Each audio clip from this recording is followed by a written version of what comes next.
Good evening all of you. हम लोग P block elements पढ़ रहे हैं और इसके पहले हम तुम लोगों को बताए थे कि पी ब्लॉक के वर्ग 15 में नाइट्रोजन, फास्फोरस, आर्सेनिक, एंटीमनी और बिस्मथ एलिमेंट को रखा गया है, जिसमें हमने बताया कि नाइट्रोजन, फास्फोरस नॉन मेटल की तरह, आर्सेनिक, एंटीमनी मेटेलॉइड की तरह और बिस्मथ टिपिकल मेटल की तरह भी बिहेव करता है। इसके बाद हम इसके पिछले वाले क्लास में इस फैमिली के सदस्यों की हाइड्राइड बनाने की प्रवृत्ति के बारे में डिस्कशन किए थे और हाइड्राइड की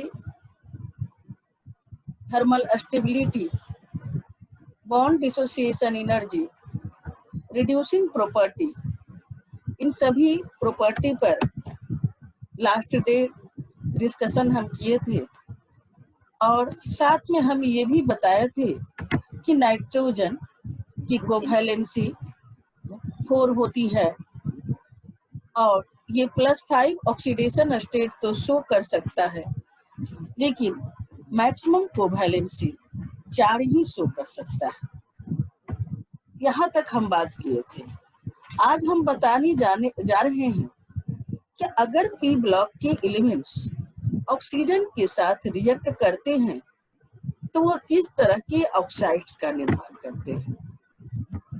साथ ही साथ हम यहाँ पर इस टॉपिक पर हम ये बताने का प्रयास करेंगे कि इनके डिफरेंट ऑक्सीडेशन स्टेट जो हैं, खास करके ऑक्साइडों में इनका कैरेक्टर एसिडिक है, बेसिक है, एम्फोटेरिक है, किस प्रकार से है, इसकी भी बात हम करेंगे। तो हम शुरू करते हैं रिएक्टिविटी टुवर्ड्स ऑक्सीजन। अभी हम आपको बता रहे हैं ग्रुप 15 एलिमेंट्स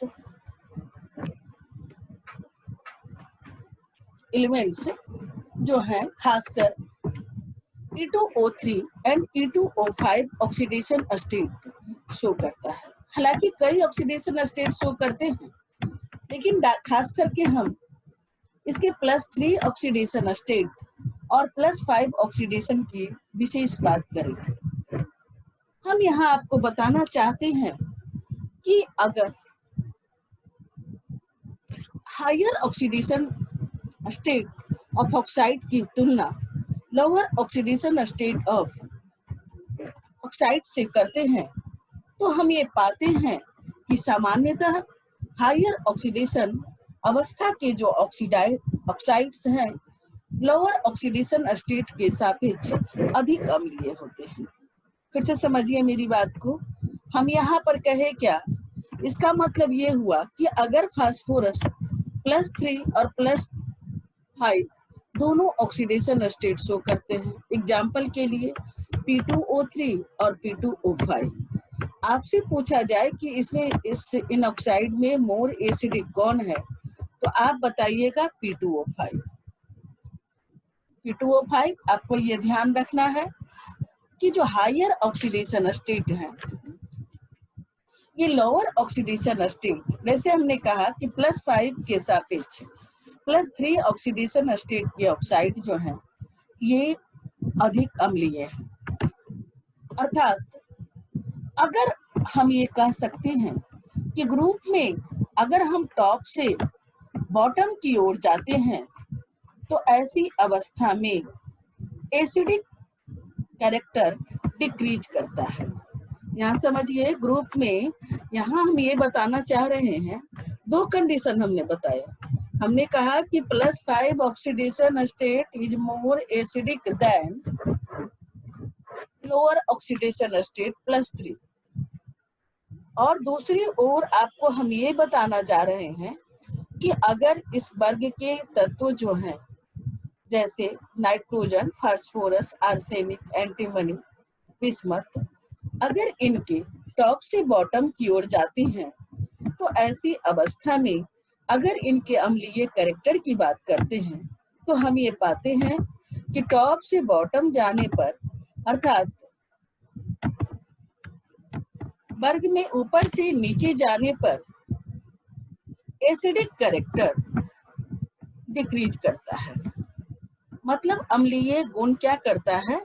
डिक्रीज करता है। अब हम थोड़ी सी बात कर रहे हैं, जैसा कि हम बता रहे थे कि नाइट्रोजन और फास्फोरस के चाहे +3 ऑक्सीडेशन स्टेट हो या +5 ऑक्सीडेशन स्टेट, ये दोनों ही अवस्था में प्योरली एसिडिक होते हैं, ये शुद्ध अम्लीय होते हैं।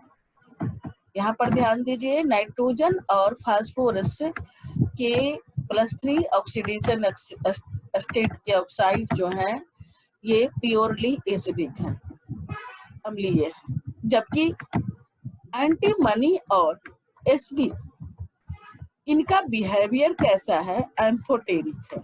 एम्फोटेरिक का मतलब क्या है? ये अम्लीय बिहेवियर भी शो कर सकते हैं और क्षारीय बिहेवियर भी शो करता है। लेकिन अगर बिस्मथ की बात किया जाए तो स्ट्रिक्टली उस ऑक्साइड का बिहेवियर बेसिक होगा। देखिए, फिर से हम इस पॉइंट पर जोर दे रहे हैं। हम कह रहे हैं कि नाइट्रोजन और फास्फोरस के जो ऑक्साइड्स हैं, सिंपली +3 ऑक्सीडेशन स्टेट की बात यहाँ हम कर रहे हैं, तो ऐसी अवस्था में ये शुद्ध अम्लीय प्रकृति के होंगे, प्योरली एसिडिक होंगे। दूसरी बात, एंटीमनी, आर्सेनिक और एंटीमनी, थोड़ा सा सॉरी, यहाँ पर ए भी लिखा गया है, AS होना चाहिए था, आर्सेनिक जो है ए बी मिस्टेक से लिखा गया है, ए बी आर्सेनिक है। एंड एंटीमनी क्या हो गया? एसबी। ये दोनों का बिहेवियर कैसा है? एम्फोटेरिक है, उभयधर्मी है, अतः ये अम्लीय और क्षारीय दोनों बिहेवियर शो कर सकता है। बिस्मथ जो है ये स्ट्रिक्टली, इसका बिहेवियर कैसा है? बेसिक है ना। आगे की ओर हम चलते हैं। जैसा कि हम पहले आपको बताए थे कि पी ब्लॉक के एलिमेंट्स में +3 ऑक्सीडेशन स्टेट +5 ऑक्सीडेशन स्टेट की तुलना में अधिक स्टेबल है। यहाँ हम ये भी बताए थे कि क्यों, जैसे 2018 में भी ये प्रश्न पूछा था कि इनमें मोस्ट स्टेबल स्टेट क्या है, तो आपको ये ध्यान में रखना है कि +5 ऑक्सीडेशन स्टेट की तुलना में +3 ऑक्सीडेशन स्टेट, अर्थात पेंटा ऑक्साइड बनाने की प्रवृत्ति ग्रुप में टॉप से बॉटम की ओर जाने पर घट जाती है। क्यों घट जाती है? क्योंकि गिनार्ड पेयर इफेक्ट के कारण, अक्रिय युग्म प्रभाव के कारण। यहाँ हम अक्रिय युग्म प्रभाव के बारे में ही बताए थे कि आकार बड़ा होने के कारण इनके जो बाह्यतम कक्षा के जो इलेक्ट्रॉन है, जिस जैसा प्रभाव दिखाना चाहिए, आकार बड़ा होने के कारण उसका बिहेवियर क्या होता है? अक्रिय हो जाता है और उस तरह का स्टेबिलिटी ये शो नहीं करता है। तो अभी हमने कहा कि अक्रिय इफेक्ट, अक्रिय युग्म प्रभाव के कारण ये जो है इसका कैरेक्टर क्या होता है? घट जाता है। कैसा बिहेवियर घटता है? यहाँ हम देखिए एक चार्ट के आधार पर बता रहे हैं। जैसे एसिडिक कैरेक्टर जो है इंक्रीज किस प्रकार से करता है, इसकी हम बात कर रहे हैं। जरा सा ध्यान से देखिए, नाइट्रोजन जो है कई प्रकार का ऑक्साइड बनाता है। जैसा पहले भी हम आपको बताए थे कि ये +1, +2, +3, +4, +5 ऑक्सीडेशन स्टेट शो कर सकता है। N2O में नाइट्रोजन जो है +1 ऑक्सीडेशन स्टेट में है, NO में यहाँ +2 ऑक्सीडेशन स्टेट में है, N2O3 में नाइट्रोजन +3 ऑक्सीडेशन स्टेट में है, NO2 में नाइट्रोजन +4 ऑक्सीडेशन स्टेट में है और N2O5 में नाइट्रोजन जो है जो +5 ऑक्सीडेशन स्टेट में है। आपसे पूछा जाए कि इन पांचों ऑक्साइडों में सबसे ज्यादा अम्लीय कौन है? तो सबसे पहला आपको हमने बताया था कि जैसे जैसे हायर ऑक्सीडेशन स्टेट होगा, ऑक्सीकरण अवस्था का मान बढ़ेगा, उसका एसिडिक बिहेवियर भी बढ़ेगा। अर्थात सबसे लिस्ट एसिडिक कैरेक्टर अगर कोई शो करता है तो कौन है? N2O। और मोर एसिडिक कैरेक्टर शो कौन करेगा? N2O5। यहाँ देखिए N2O5, ध्यान से देखिए। हायर ऑक्सीडेशन स्टेट जो है इसका कैरेक्टर क्या है?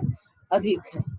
इसके बाद हम बता रहे हैं फास्फोरस के सामान्यतः +3 ऑक्सीडेशन स्टेट और +5 ऑक्सीडेशन स्टेट के हम यहाँ पर तुलना किए हैं। ये देखिए P2O3 फास्फोरस +3 स्टेट में है, P2O5 में फास्फोरस +5 ऑक्सीडेशन स्टेट में है। नेचुरली है कि फास्फोरस P2O3 और P2O5 में अधिक एसिडिक बिहेवियर किसका है? P2O5 का।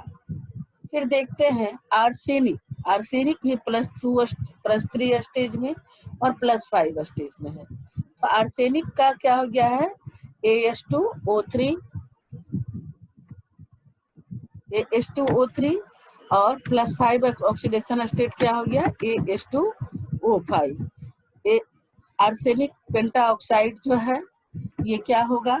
मोर अम्लीय कैरेक्टर शो करेगा, एसिडिक बिहेवियर शो करेगा। इसी तरह से एंटीमनी की बात करते हैं, इनका भी +5 ऑक्सीडेशन स्टेट जो है अधिक अम्लीय कैरेक्टर शो करेगा। और बिस्मथ का ऑक्सीडेशन स्टेट आपका क्या है?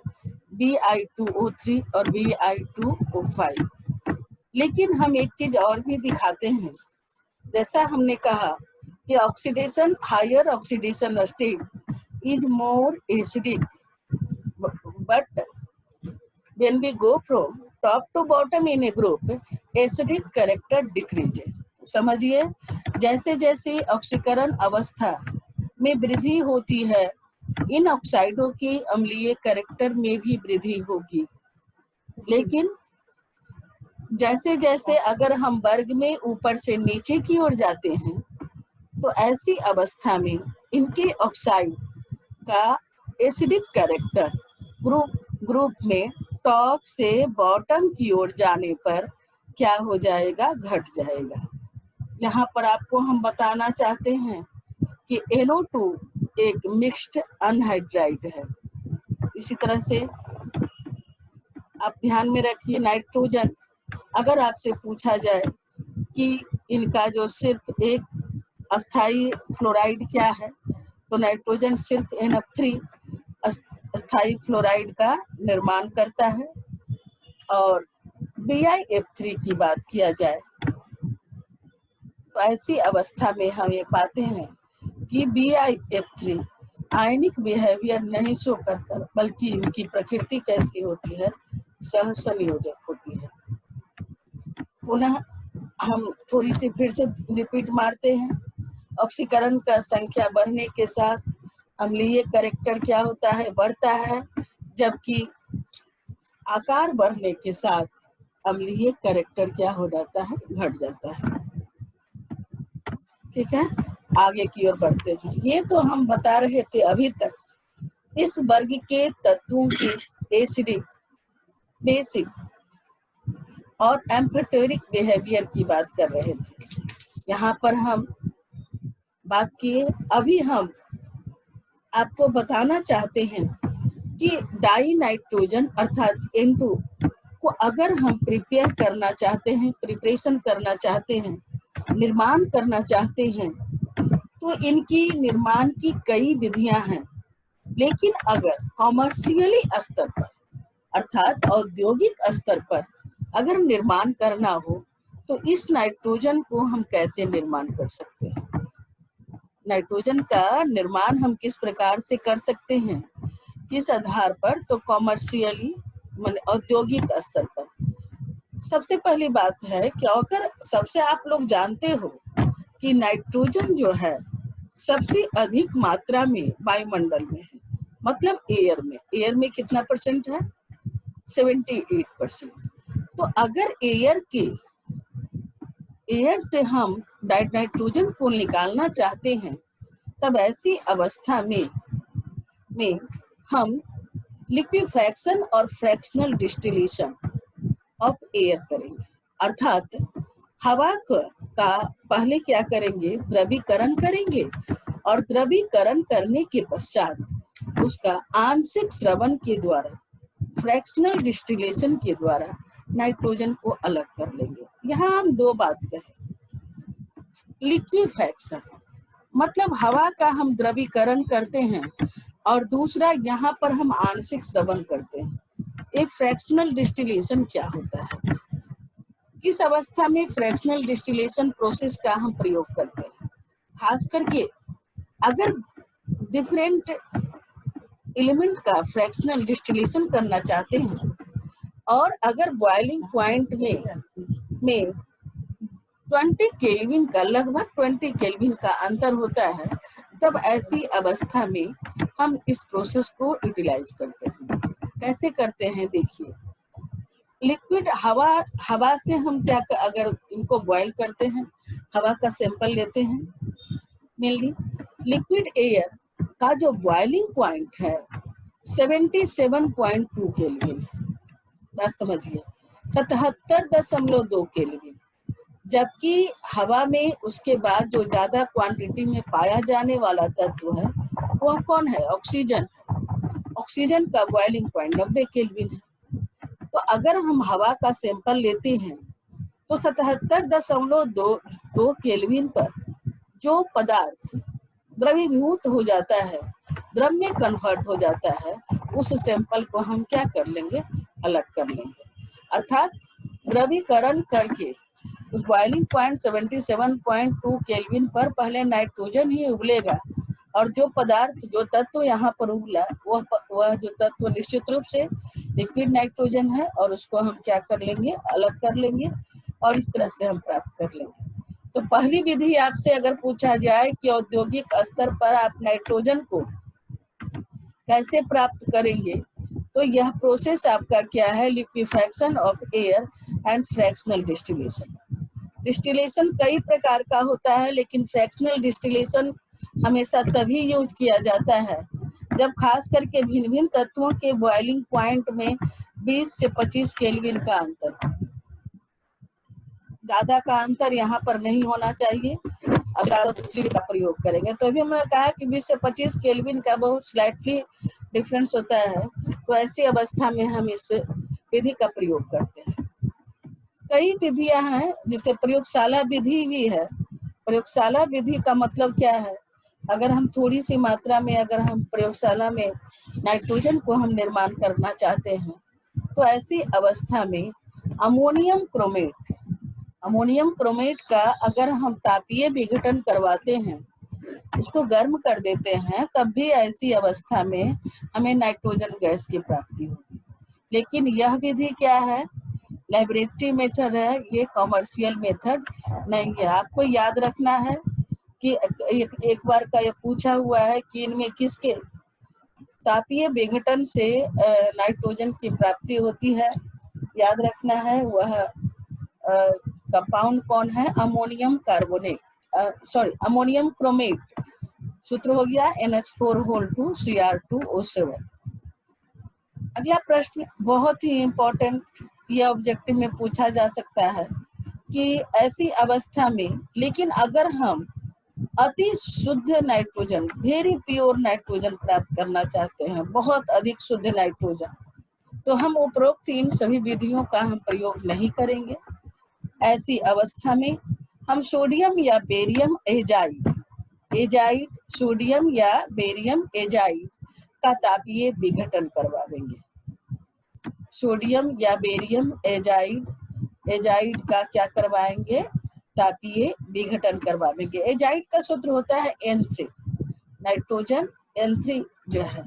तो यहाँ आप देखिए, बेरियम की संयोजकता क्या हो गई है? 2 है, तो बेरियम एजाइड का सूत्र हो गया BaN3 होल 2। इस तरह को अगर हम गर्म करते हैं तो बेरियम आपको क्या होगा, बेरियम तो ठोस रूप में प्राप्त हो जाएगा और नाइट्रोजन जो इस अवस्था में मिलेगा गैस रूप में, ये अति शुद्ध होगा। उसी तरह से सोडियम एजाइड को अगर हम गर्म करेंगे तो सोडियम मेटल अलग, नाइट्रोजन शुद्ध अति शुद्ध अवस्था में प्राप्त हो जाएगा। तो आपको यहाँ पर 3 विधि हमने बतलाया, जिसमें तीनों विधि का अलग अलग एक विशेष कंडीशन है। आपसे पूछा जाए वेरी प्योर नाइट्रोजन प्राप्त करना हो तो आप किस प्रकार प्राप्त कर सकते हो, तो आप बताओगे सोडियम बेरियम एजाइड का अगर थर्मल डिकम्पोजिशन करते हैं। तो इस तरह से हमने कई विधियों के द्वारा, हालांकि कई विधि है लेकिन ये महत्वपूर्ण विधियां थी जिसकी हमने यहाँ पर चर्चा की है। आप जानते हो कि नाइट्रोजन हाईली इलेक्ट्रोनेगेटिव एलिमेंट है, हाईली नेगेटिव एलिमेंट है और ये हाइड्रोजन के साथ आसानी से रिएक्शन कर लेता है। तो फिर ये कमरे के तापक्रम पर इनर्ट क्यों, अक्रिय क्यों? आपसे पूछा जाए नाइट्रोजन क्या कमरे के तापक्रम पर क्रियाशील है? बिल्कुल नहीं है। अगर नाइट्रोजन कमरे के तापक्रम पर क्रियाशील रहता तो हम नाइट्रोजन ऑक्सीजन उसे मुक्त अवस्था में, जिसे हम श्वसन क्रिया में पार्टिसिपेट करते लेते हैं, वैसा हम नहीं कर सकते। तो इसका क्या ऐसी विशेष कारण है कि नाइट्रोजन कमरे के तापक्रम पर क्या है, इनर्ट है, अक्रिय है? इसका विशेष, इसकी संरचना, इसका काउज है। नाइट्रोजन ट्रिपल बॉन्ड एन का निर्माण करता है। जैसा कि आप जानते हो ट्रिपल बॉन्ड की बॉन्ड एंथैल्पी बहुत ऊंची होती है, इतनी उच्च है कि वो कमरे के तापक्रम पर आसानी से टूट नहीं सकता है। जरा सा हम बात करते हैं आखिर नाइट्रोजन आइसोटोप्स का निर्माण करता है तो कितने इनके आइसोटोप्स हैं? याद रखिए नाइट्रोजन के 2 स्टेबल आइसोटोप्स हैं। आइसोटोप का मतलब होता है समस्थानिक। आप लोग 10th में ही पढ़े थे कि आइसोटोप्स का मतलब होता है एक ही तत्व के वे डिफरेंट फॉर्म जिनका मोलेकुलर मास क्या हो, डिफरेंट हो, एटॉमिक मास डिफरेंट हो, लेकिन एटॉमिक नंबर क्या है, समान है। जब भी हम एक एलिमेंट की बात करते हैं निश्चित रूप से उनका इसका एटॉमिक नंबर क्या है, सिमिलर है, लेकिन एटॉमिक वेट इसका क्या है, डिफरेंट है।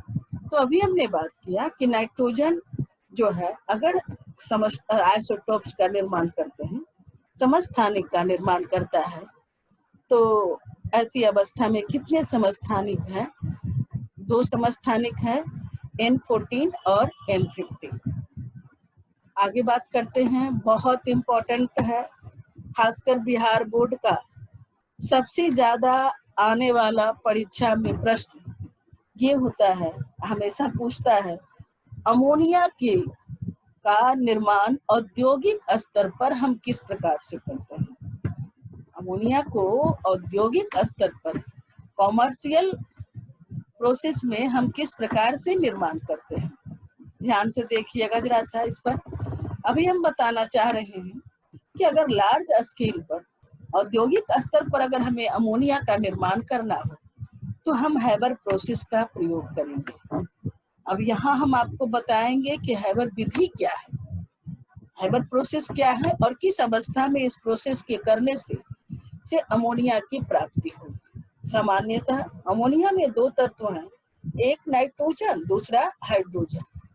स्वाभाविक है, यहाँ हम बताना चाह रहे हैं कि हैबर प्रोसेस में जब N2 की अभिक्रिया H2 के साथ करवाई जाती है तब NH3 का निर्माण होता है।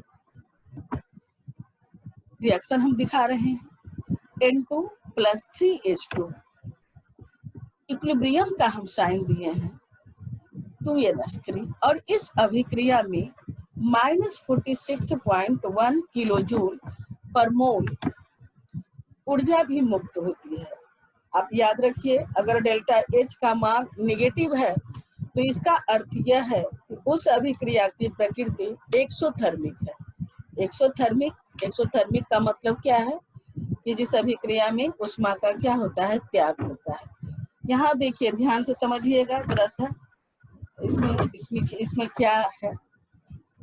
इस अब आपसे ये सबसे ज्यादा ऑब्जेक्टिव में जो पूछा जाने वाला ये जो टॉपिक है, आपसे पूछता है कि अमोनिया के निर्माण की फेवरेबल कंडीशन क्या है, सहायक अवस्था क्या है, कौन ऐसी परिस्थिति है जिसमें अमोनिया का निर्माण बेहतर होगा। जरा सा आप देखिए इस अभिक्रिया में कि जैसे हमने बताया कि इस अभिक्रिया में डेल्टा H बराबर -46.1 किलो जूल पर मोल है, अर्थात इस अभिक्रिया में ऊष्मा का त्याग होता है। और इस अभिक्रिया में के पहले अगर हम देखते हैं तो अभिक्रिया के पहले अमोनिया का 1 मोल और हाइड्रोजन का 3 मोल है, अर्थात अभिक्रिया के पहले 4 मोल है और अभिक्रिया के बाद 2 मोल का निर्माण होता है। अर्थात पहले 4 वॉल्यूम था, अब क्या हो गया है 2 वॉल्यूम, मतलब अमोनिया का वॉल्यूम क्या हो गया है, घट गया। अमोनिया का वॉल्यूम क्या है, घट गया। 4 वॉल्यूम है, बाद में क्या हो गया 2 वॉल्यूम। आपसे पूछा है कि आखिर कौन ऐसा कंडीशन है जिसमें अमोनिया बेहतर फेवरेबल कंडीशन में प्राप्त हो। तो आप ली चटेरियल की प्रिंसिपल की बात हम कर रहे हैं, ला सतेलिए के सिद्धांत की बात कर रहे हैं। ला सतेलिए ने कहा था कि अगर कोई प्रतिक्रिया ऊष्माक्षेपी है तो अभिक्रिया उस दिशा की ओर अग्रसर होगी जिधर जाने से पुनः साम्यावस्था स्थापित हो जाए। अर्थात इस अगर कोई अभिक्रिया ऊष्माक्षेपी है अर्थात ऊष्मा का त्याग होता है, तब ऐसी अवस्था में अगर तापक्रम को अगर हम बढ़ाते हैं तो ऐसी अवस्था में प्रतिक्रिया विपरीत दिशा की ओर अग्रसर होने लगती है। अर्थात इसका मतलब यह है कि इस प्रतिक्रिया में अगर हम तापक्रम को बढ़ाएंगे तो प्रतिक्रिया की दर क्या हो जाएगी, घट जाएगी, अमोनिया का निर्माण क्या हो जाएगा, कम हो जाएगा। तो पहला कंडीशन क्या है कि इस अभिक्रिया में तापक्रम को आपको क्या रखना होगा, लो रखना होगा, निम्न टेम्परेचर रखना होगा। ध्यान से समझिए, ऑब्जेक्टिव में ये आता है कि what is condition, favourable condition of manufacture of ammonia. तो यहाँ अभी हमने कहा कि जो है ये एक्सोथर्मिक रिएक्शन है, तो ऐसी अवस्था में अगर हम इसे हीट करते हैं तो वैसी अवस्था में अमोनिया का निर्माण क्या होगा, घट जाएगा। तो अगर एक्सोथर्मिक रिएक्शन है तो इसके फेवरेबल कंडीशन क्या होगा, लो टेम्परेचर होगा, निम्न तापक्रम होगा। और अभिक्रिया के पहले 4 मोल है, अभिक्रिया के बाद कितना हो गया 2 मोल, मतलब 4 वॉल्यूम पहले था, 2 वॉल्यूम घट गया। और अब जानते हो कि पीवी बराबर क्या होता है, कांस्टेंट, मतलब प्रेशर और वॉल्यूम दोनों का गुणनफल क्या होता है, कांस्टेंट है। तो ऐसी अवस्था में अगर वॉल्यूम घट जाता है, वॉल्यूम घट जा रहा है, तो इसे मेंटेन करने के लिए प्रेशर को क्या रखना होगा, हाई रखना होगा। समझ में आ रही है मेरी बात। वॉल्यूम 2 वॉल्यूम होता है, पहले 4 वॉल्यूम था, वॉल्यूम हमारा पहले की तुलना में घट गया, तो नेचुरली है वॉल्यूम घट गया है। देखिए यहाँ पर दो वॉल्यूम है और यहाँ 3 एक क्या हो गया है 4, तो 4 वॉल्यूम से अब ये 2 वॉल्यूम हो गया, वॉल्यूम क्या हो गया, घट गया। तो इसीलिए प्रेशर को हमको क्या रखना होगा, हाई रखना होगा। प्रेशर हम क्या रखेंगे, हाई। और चूंकि एक्सोथर्मिक रिएक्शन है इसलिए टेम्परेचर को हम क्या रखेंगे, लो रखेंगे। इस बात को हम बिल्कुल ध्यान रखेंगे कि टेम्परेचर हमारा क्या रहेगा, लो टेम्परेचर रहेगा और प्रेशर हमारा क्या है, हाई प्रेशर है। इस रिएक्शन में ये जब भी आप ये लिखोगे तो ये लिखना अति आवश्यक है, नहीं लिखोगे तो गड़बड़ हो जाएगा। अब हम आपको बताना चाहते हैं, चूंकि अमोनिया जो है हम औद्योगिक स्तर पर निर्माण कर रहे हैं, तो प्रेशर लगभग 200 एटमॉस्फेयर अर्थात 200 गुना 10 पावर 5 पास्कल रखा जाता है और तापक्रम का मान लगभग 700 केल्विन रखा जाता है। पहले जब अमोनिया का निर्माण होता था हैबर विधि में, तो ऐसी अवस्था में कैटलिस्ट के रूप में, उत्प्रेरक के रूप में एफी को रखा जाता था। और साथ में मॉलिब्डेनम को प्रमोटर के रूप में रखा जाता था। प्रमोटर क्या होता है? उस सब्सटेंस को प्रमोटर कहते हैं जो कैटलिस्ट की रिएक्टिविटी को भी बढ़ा देता है। तो ऐसे आपको याद रखना है कि अगर अमोनिया के उत्पादन में कैटलिस्ट की बात हम करते हैं अमोनिया के उत्पादन में, तो एफी क्या है? कैटलिस्ट, एवं मॉलिब्डेनम को प्रमोटर के रूप में रख सकते हैं। ये तो था पहले होती थी, लेकिन आजकल खास करके अगर न्यू की बात किया जाए तो उपरोक्त प्रतिक्रिया में आयरन को न रखकर इसके आयरन के ऑक्साइड को हम उत्प्रेरक के रूप में रखते हैं, और साथ में थोड़ी सी मात्रा में पोटेशियम एवं अल्युमिनियम ऑक्साइड को भी रखा जाता है। आपसे पूछा जाएगा कि इस प्रतिक्रिया में K2O और Al2O3 की क्यों मात्रा रखी जाती है? तो इसकी उपस्थिति के कारण साम्यावस्था की दर क्या हो जाती है? बढ़ जाती है। और इस प्रकार से हम अमोनिया का निर्माण किस तरह से करते हैं? औद्योगिक विधि के द्वारा करते हैं। Thank you. फिर अगले क्लास में हम लोग मिलेंगे। Good night.